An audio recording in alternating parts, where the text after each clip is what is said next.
Bismillahirrahmanirrahim. Assalamualaikum warahmatullahi wabarakatuh.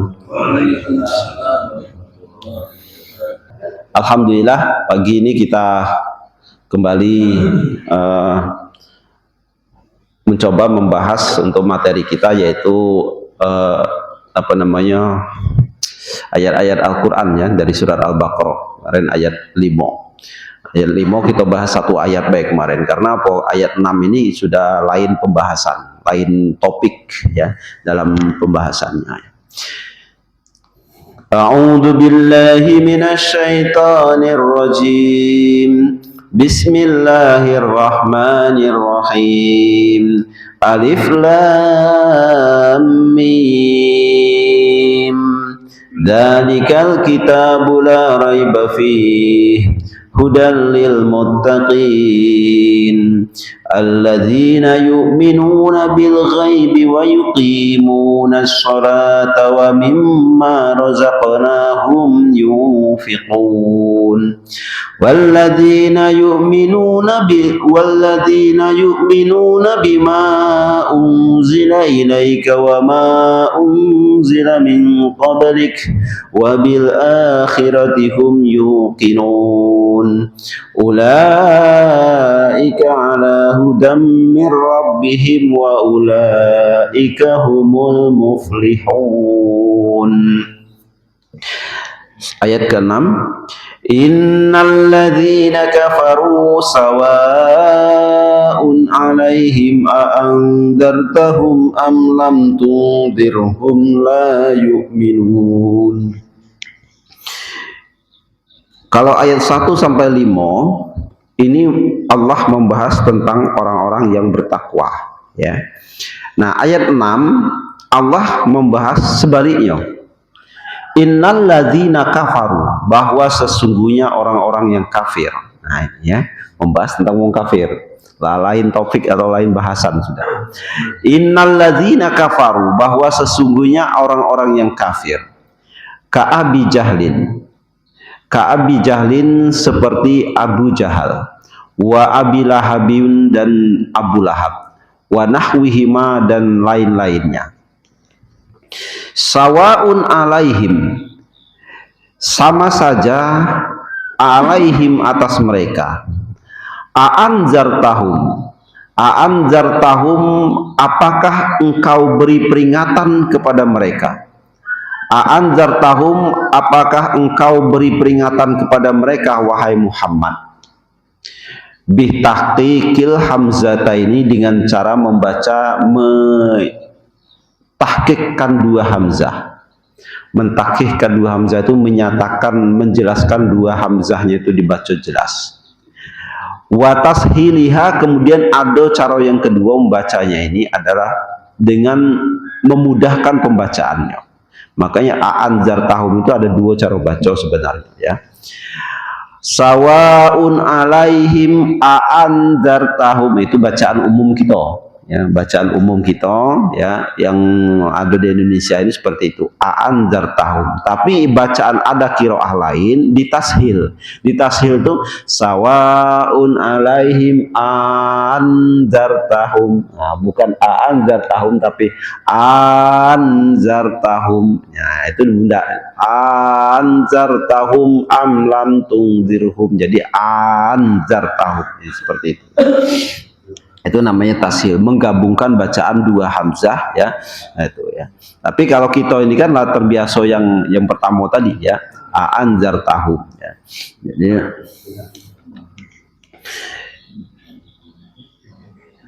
nah, bacaan tashil itu ya, anzartahum amlam itu ya sekedar ya, sebaiknya itu sekedar pengetahuan baik ya. Karena bacaan qiraah itu kan banyak. Tapi kalau misalnya ida umum kita bacakan di tengah-tengah masyarakat, itu kadang jadi pro kontra pula ya. Jadi pro kontra juga kalau ida umum di tengah-tengah masyarakat itu ya. Jadi kita kan harus bijaknya seperti itu ya. Aku pernah di di Masjid Agung dulu Dulu pernah sebelum sholat Jumat itu ada Ustadz Jajang dulu kan ya, dia qiraah selalu membacakan surat Ad-Duha dengan qiraah lain ya, dengan qiraah imalah.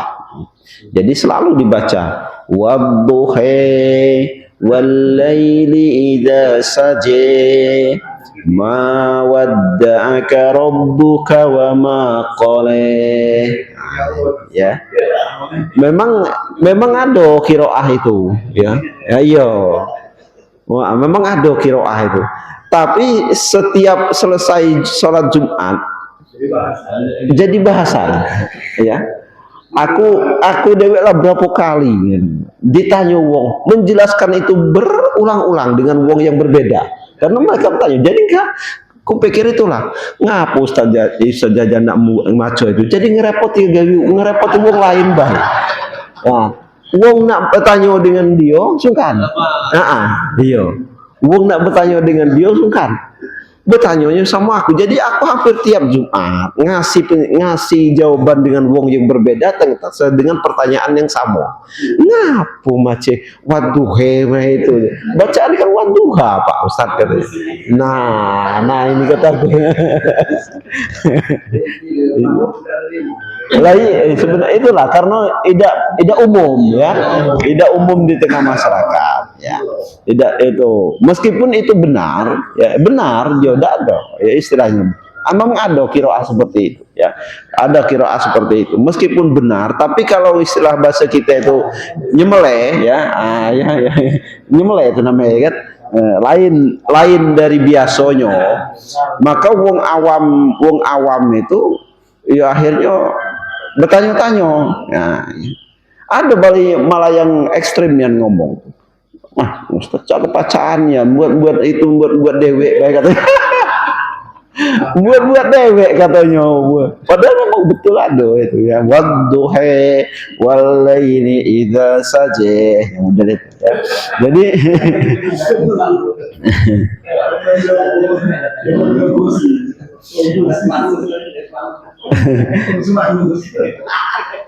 jadi qiraah itu, bahasa tajwid qiraah itu memang ada yang berbeda dari hal itu, disebut dengan qiraah sab'ah. Qiraah itu aliran ya, aliran dalam cara membaca Al-Quran itu ada 7 mazhab. Ada tuh lebih banyak dari mazhab fikih. Mazhab fikih cuma 4, 5 lah taruh dengan mazhab yang Ja'far Shadiq ya, taruh 5 ya.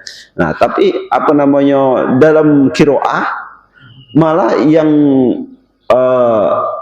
qiraah sab'ah disebut dengan 7 aliran. Bahkan ada lagi tambahan 3 aliran ya, yang masih apa namanya yang masih diperdebatkan aliran tersebut sah apa tidak. Berarti seluruhnya itu ada 10 aliran, 10 cara membaca Al-Quran, dan beda-bedanya seperti itu. Ada seperti, nah contoh itu tadi lah ya, sawaun alaihim a'andzartahum kalau kita ya.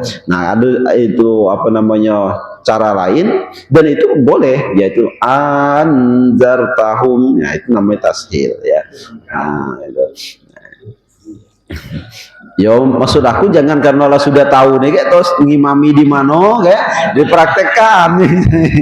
Kalau di musola ini kan lah tahu kan, kakek tidak apa-apa ya, antar tahu.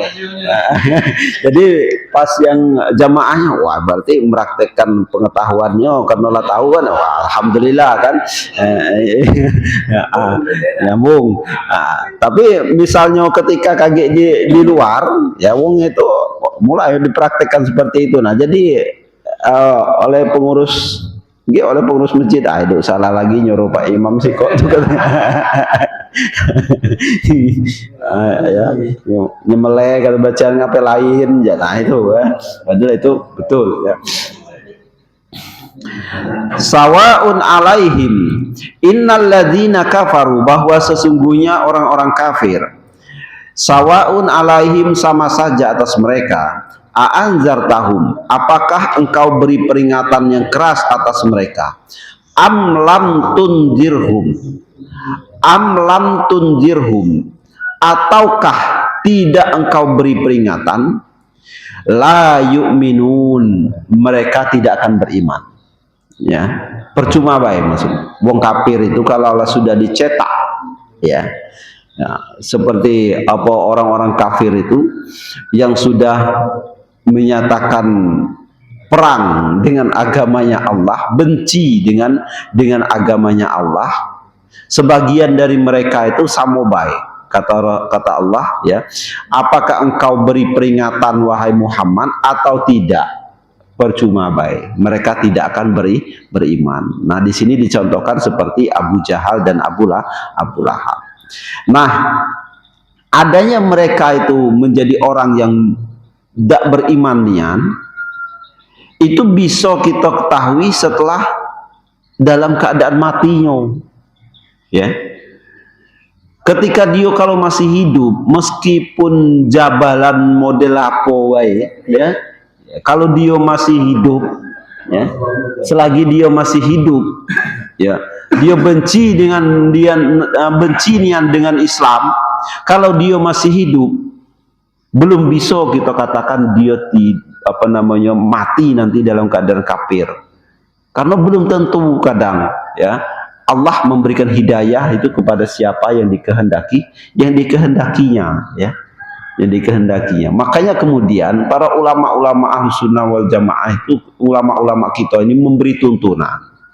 Kalaupun misalnya ada wong yang tidak menyenangi agama Islam atau perbuatannya bertentangan dengan agama Islam, maka yang kita benci itu perbuatannya, bukan orangnya. Nah, itu, ya.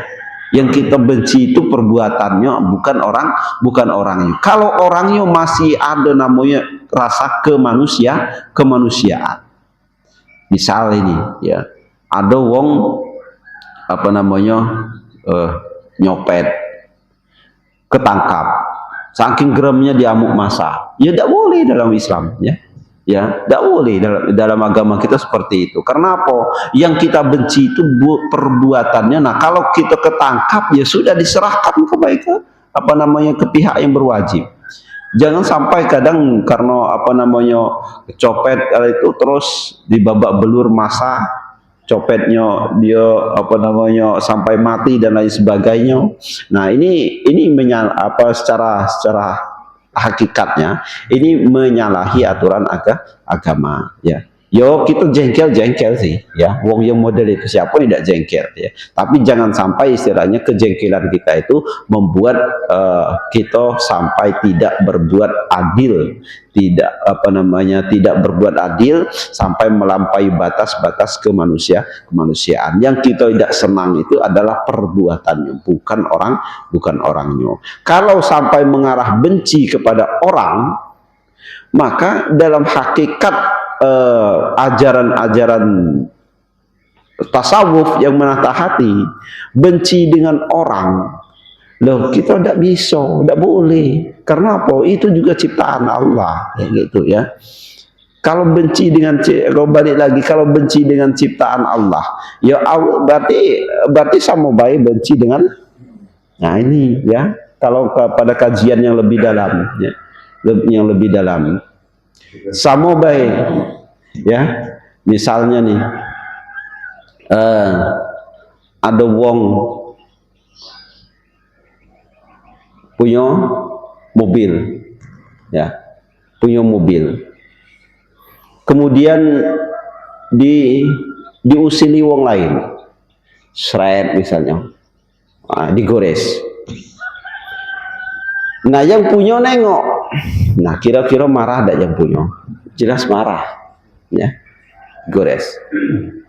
Nah, yang gores itu mak baik dia ngomong, aku ngapa kau marah? Aku kan tidak gores badan kau, aku cuma gores mobil itu baik. Lah, itu mobil aku.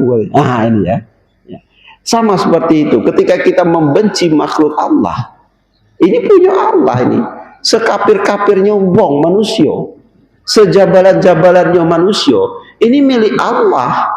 Nah, itu, ya. Ini milik Allah. Ketika kita benci teman-teman, yang punya juga tidak senang. Kenapa kamu, urusan kamu, tidak benci itu makhluk aku? Makanya istilahnya kemanusiaan, cinta kemanusiaan itu menjadi satu hal yang diprioritaskan dalam kehidupan, dalam ajaran agama, yaitu dalam kajian yang lebih mendalam, ya. Makanya kalau Gus Dur itu, ya kan, akhirnya disebut dengan bapak kemanusiaan itu karena apa namanya, dia mempraktekkan hal yang seperti itu, ya. Karena apa? Agama, ya, agama itu bisa melampaui bukan kemanusiaan itu bisa melampaui batas-batas agama, gitu, ya. Kemanusiaan itu bisa melampaui batas-batas agama, tetapi tetap acuan apa namanya batas-batas agama itu tidak boleh dilanggar, ya, sebab kemanusiaan. Nah, ini yang sulitnya tuh, ya. Kemanusiaan bisa melampaui batas agama, tetapi agama tetap tidak bisa dilanggar sebab kemanusiaan. Sebab kemanusiaan. Sudah, contoh nih, ya, ada wong kecelakaan. Nah, perlu bantuan. Tidak mungkin kita nanya dulu, agama kamu apa? Apa namanya? Ya kan? Itulah namanya agama, kemanusiaan itu melampaui batas-batas agama di situ. Ya jadi salah kita nanya, agama kamu apa? Ya uang lah sekarat model kena kejang-kejang, kita masih nanya agamanya. Nah, ini tidak boleh, ya. Tetapi dalam beberapa kondisi agama itu jangan juga dijadikan alasan untuk merusak batas-batas kemanusiaan itu, ya. Perang atas nama agama, membunuh orang atas nama agama yang tidak jelas dan lain sebagainya, ini, ya, kecuali dalam beberapa hal yang diperbolehkan oleh syariat. La yu'minun tidak akan beriman.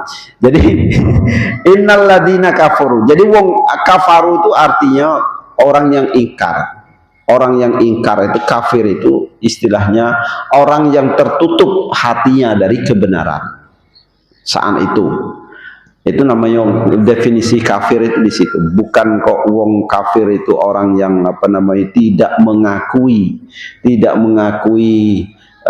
kebenaran, tidak mengetahui. Bukannya orang kafir tidak mengetahui kebenaran, itu tidak, tetapi hatinya tertutup dari menerima kebenaran, ya. Innalladzina kafaru sawa'un alaihim a andartahum am lam tunzirhum la yu'minun. Menurut keterangan para ulama, ayat ini memiliki asbabun nuzul, sebab-sebab turunnya ayat. Ada dua keterangan di sini. Di sini disebutkan bahwanya sebab yang pertama, ayat ini Allah menerangkan nazalat fi Yahudil Madinah, bahwa ayat-ayat ini menerangkan tentang sifat, tentang karakter dari orang-orang Yahudi Madinah, ya, Yahudi Madinah. Karena wong Yahudi itu sudah dimasukkan, Yahudi dan Nasrani itu sudah dimasukkan oleh Allah Subhanahu wa taala ke dalam golongan bagian dari orang-orang kafir sudah, ya. Karena mereka menyalahi akidah mendasar tentang ketuhanan, ya. Jadi Allah dalam Al-Quran dikatakan sungguh telah kufur, telah menjadi kafir orang-orang yang mengatakan Nabi Uzair adalah anaknya Allah. Itu untuk Yahudi, ya. Kemudian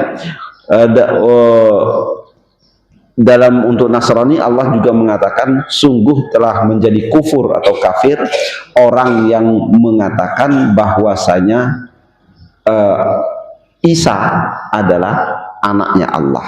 Nah, ya, anaknya Allah. Jadi kafir. Kemudian wong-wong yang seperti itu saja, agama sama, wong yang awalnya agama samawi baik sudah diputuskan oleh Allah Subhanahu wa taala menjadi bagian yang kekufuran sebab akidah, kesalahan akidah, penyelewengan akidah mereka, apalagi yang agama-agama lain yang berdasarkan hasil olah pikir para pendirinya. Ya, seperti apa agama yang didirikan oleh manusia ini kan ya hasil olah pikir manusia itu seperti Hindu, Buddha, Majusi, kemudian agama kalau di kita ini kan agama apa namanya, kepercayaan ya, aliran kepercayaan dan lain sebagainya ya. Nah, itu semua tidak dianggap oleh Allah Subhanahu wa taala. Yang dianggap hanya agama Islam. Oke. La alimallah li ilmillahi li ilmillahi, karena pengetahunya Allah Subhanahu wa taala minhum, dari orang-orang kafir tadi. Dalika perkara tersebut, yaitu tidak akan berimannya mereka. Karena itu fala tatma'u, maka janganlah engkau berharap wahai Muhammad.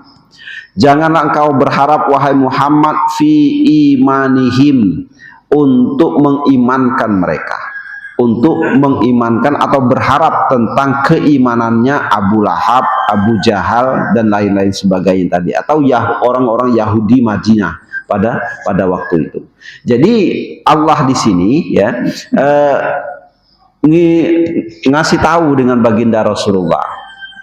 Dan dosa berharap gampang bahasa kita tuh, demlah Muhammad dosa berharap itu nak mengislamkan, nak mengharapkan keislaman Abu Lahab, Abu Jahal, wong Yahudi Madinah ya. Dosa lah, urus baik, maksudnya dakwah baik ke bagian-bagian yang lain ya, ke umat-umat yang lainnya. Nah, kalau wong rombongan-rombongan itu dem dosa salah berharap ya. Sama baik kamu kasih peringatan atau tidak kasih peringatan, sama baik Muhammad, mereka sudah saya takdirkan menjadi orang yang kafir ya. Nah, itu masih sama itulah. Nah, itulah kelebihannya baginda Rasulullah. Dia tahu nanti kematiannya seseorang itu bakal mati kafir atau tidak, beliau tahu ya. Nah.